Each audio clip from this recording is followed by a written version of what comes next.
किसी किसी के घर में, किसी किसी शिव मंदिर में, थोड़ा ध्यान देंगे, किसी किसी के घर में ऐसी जो जलाधारी होती है ना, ये जलाधारी नीचे का हिस्सा समझना जरा अच्छे से, जलाधारी होती है, शिवलिंग अलग से होता है। किसी किसी के यहाँ ऐसा होता है, किसी किसी के यहाँ इस जलाधारी में ही शंकर भगवान एकदम फिट होते हैं, जलाधारी के साथ में शिवलिंग फिट होता है। और किसी किसी के यहाँ पर जलाधारी होती है तो शिवलिंग उठ जाता है, रख दिया जाता है, साफ कर कर वापिस शिवलिंग को रख दिया जाता है या स्नान कराया जाता है तो शिवलिंग रखा जाता है। अब कई लोगों के मन में एक प्रश्न आ जाता है कि गुरुजी हमारे यहाँ जो शिवलिंग है, हमारे यहाँ जो शिवपिंडी है, हमारे यहाँ जो शंकर जी की पूजन करते हैं उसमें जलाधारी अलग है, शिवलिंग अलग है, तो क्या मंदिर में भी कई मंदिरों में ऐसा होता है कि जलाधारी होती है, शिवलिंग अलग से होता है, स्नान कराओ, पूजन करो, आराधना करो, नीचे उसमें जल भर जाता है, दही दूध भर जाता है तो लोग उसे साफ कर देते हैं। इसका महत्व क्या है?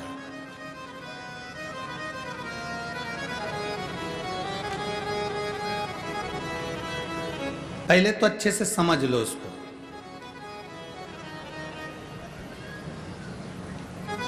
चाहे तुम्हारे घर में पूरा शिवलिंग बना बनाया हो वो भी श्रेष्ठ है, चाहे तुम्हारे मंदिर में घर में जलाधारी अलग हो और शिवलिंग अलग से रखा हुआ हो वो भी श्रेष्ठ है। बस अंतर एक है, केवल एक अंतर उसमें भारी है। कौन सा अंतर भारी है? कि जो शिवलिंग फिट है, जो शिवलिंग उसमें लगा हुआ है, उसकी आप आराधना कर रहे हैं, उसमें आप जल चढ़ा रहे हैं, भक्ति कर रहे हैं, आराधना कर रहे हैं, उसका भी फल पूरा मिलेगा। जो शिवलिंग अलग से है, उस जलाधारी पर रखा हुआ है, उसकी आराधना कर रहे हैं, उसका भी फल पूरा मिलेगा। पर अंतर इतना आता है कि जैसे जो फिट शिवलिंग है जलाधारी के साथ रखा हुआ, उस पर एक बेलपत्र चढ़ाई हुई, एक बेलपत्र चढ़ाई हुई हजारों फल देने वाली होती है। जो अलग शिवलिंग अलग जलाधारी होती है उस पर एक बेलपत्र भी अगर हम चढ़ा रहे हैं तो वो सहस्त्र सहस्त्र फलदायी प्रदान कर देती है। उसमें कई लोगों के मन में एक संशय हो जाता है, हमारा नीचे का जो जलाधारी है वो चांदी की है, शिवलिंग नर्मदा के कंकर का। कई बार किसी के मन में आ जाता है कि हमारे यहाँ जलाधारी अलग है पीतल की, शिवलिंग हमारे यहाँ कांच का है, स्फटिक का है, पारद का है या पाषाण का है, तो क्या फल देगा कि नहीं देगा? क्यों नहीं देगा?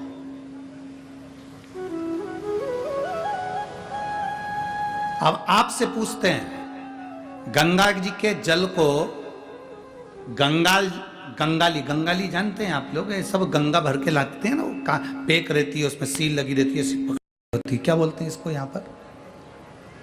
यहाँ क्या बोलते हैं हमको स्मरण नहीं, हमारे उधर तो गंगाली कहते हैं उसको, जिसमें गंगा जी का जल भरा रहता है, ढक्कन लगा रहता है और उसको पेक रहती है, उसको हमारे यहाँ गंगाली कहते हैं। तो गंगा जी के जल को चाहे तुम गंगाली में रख लो और गंगा जी के जल को चाहे तुम पानी के लोटे में रख लो, जल बदलेगा क्या? क्या कहलाएगा वो? गंगा का जल ही कहलाएगा। उसी तरह शिवलिंग चाहे फिट वाला हो, चाहे वैसे ही आप आराधना करने वाले हो, उसका फल समाप्त नहीं होता, वो फल देता ही है। आप कितना सुंदर वर्णन करा। एक बार बाले ने गुरु नानक देव जी से प्रश्न किया,